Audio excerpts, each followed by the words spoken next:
Bupati Belu selaku pembina apel mengambil tempat.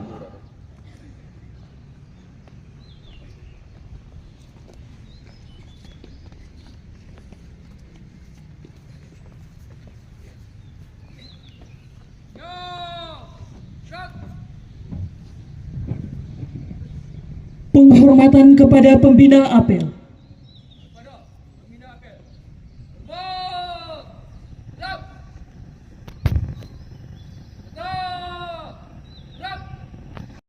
Amanat pembina apel. Istirahatkan.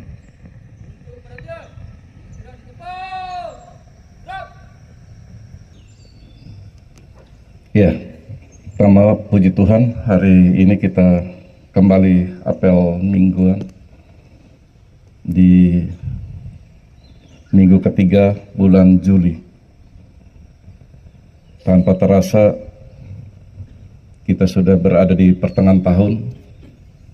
Tentu berbagai hal perlu kita perhatikan. Yang masih terlambat kita percepat,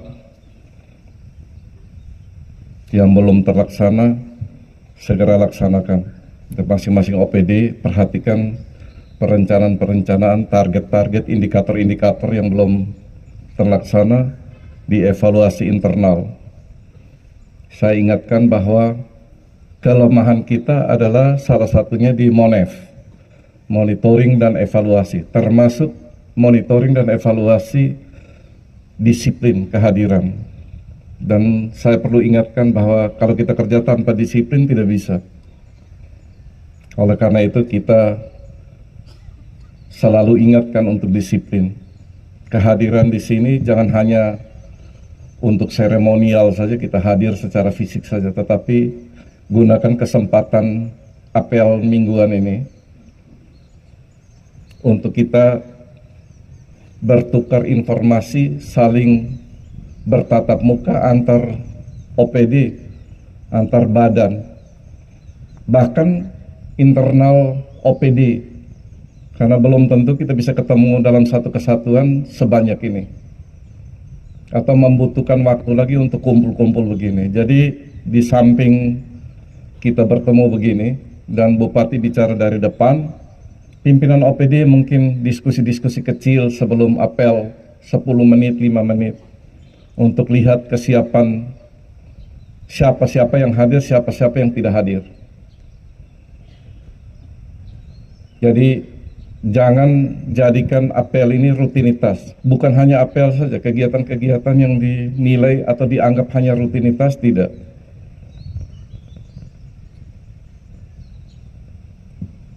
Yang kedua, tentu terima kasih kepada saudara-saudara semua yang sudah bekerja dengan tulus ikhlas untuk masyarakat, untuk pemerintahan di sini.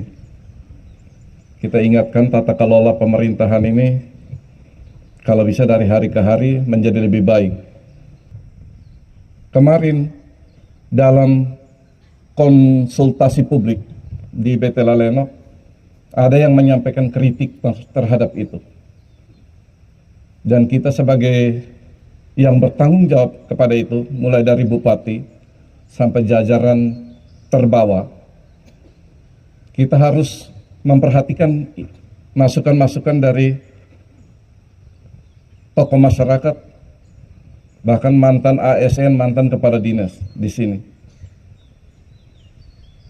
yang memberitahu bahwa kita datanya minim perencanaan. Tanpa data kita hanya kira-kira saja. Tidak bisa data berdasarkan asumsi terus. Dan data itu dari bawah. Dan data itu kalau bisa sudah digitalisasi, dengan digital, dan tersimpan di dalam pusat data. Dan kita bisa tarik sesewaktu kalau diperlukan, dalam hitungan jam atau dalam hitungan hari lah, di setiap instansi. Dan ingat, kemarin peretasan data pusat data nasional harus ada backupnya, tidak ada lumpuh. Sehingga kemarin diretas lumpuh. Kemarin juga kita disampaikan Manggarai Barat langsung berespon dengan mengirim surat ke Kementerian Dalam Negeri. Saya disampaikan oleh KPK bahwa Pak Bupati tolong membuat surat juga kepada Kementerian Dalam Negeri atas keterlambatan atau atas halangan hambatan akibat dari peretasan data yang aplikasi beberapa hal di situ kita mau isi dan lain-lain tertutup. Siapa yang bertanggung jawab kalau ada hal-hal begini? Di dalam perencanaan tentu Bapeda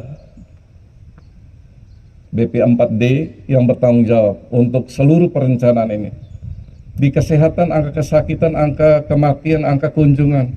Kalau permintaan peti mati meningkat 300%. Orang mati tambah banyak atau permintaan tambah banyak atau tukang bikin peti matinya yang minta tambah banyak. Secara moral kita tidak mendoakan orang untuk mati lebih banyak lagi. Sehingga kalau kita bikin peti mati lebih banyak lagi, kita pertanyakan kenapa angka kematian tinggi. Ada tidak analisis yang lebih mendalam terhadap kematian ini? Setiap orang yang mati coba diambil datanya dari katakan 50 orang yang mati dalam 1 bulan, 1 mati karena usia juga usia berapa, mati karena apa, berdasarkan anamnesis saja, catatan saja. Dan seterusnya. PPL data dari lapangan.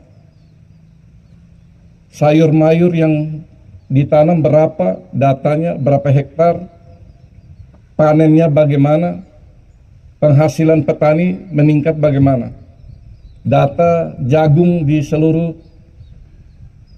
kabupaten ini, berapa banyak lahan dan musim tanam kedua sudah balik berapa dan lain-lain. Terima kasih sebenarnya di pertanian saya kira cukup baik.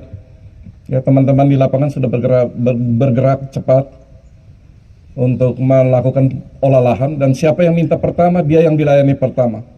Distribusi traktor dan lain-lain sudah cukup. Menjelang 17 Agustus, camat, lurah, ASN, kantor semua, umbul-umbul diperhatikan.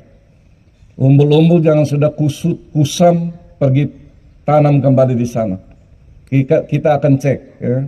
Dan nanti kita lihat juga kalau perlu OPD kita bikin lomba atau apa menjelang 17 Agustus. Dalam 17 Agustus ini coba kita koordinasi baik-baik. Selesai ini kita koordinasi. Ada fun run, ya, lari, ya, cross border atau di dalam kota sini untuk lari 5 km, 10 km. Ya, kita perhatikan baik-baik supaya kita kerjasama dengan Bank Indonesia. Kita coba bikin, kalau berhasil kita bikin keseluruhan di sini untuk periode kali berikutnya. Dan ini juga promosi wilayah ini, wisata dan lain-lain. Ke depan kita bisa lari sambil mempromosikan wilayah ini. Tadi malam ada 80 biker atau apa, pemilik kendaraan Ducati Indonesia datang di Kabupaten Belu melintasi sini menuju Timor Leste. Orang-orang hebat, orang-orang yang punya kemampuan. Bukan kita mau datang untuk menampilkan kemewahan di sini. Mereka melintas di Kabupaten Belu dan kita sebagai daerah yang dilintasi kita terima mereka.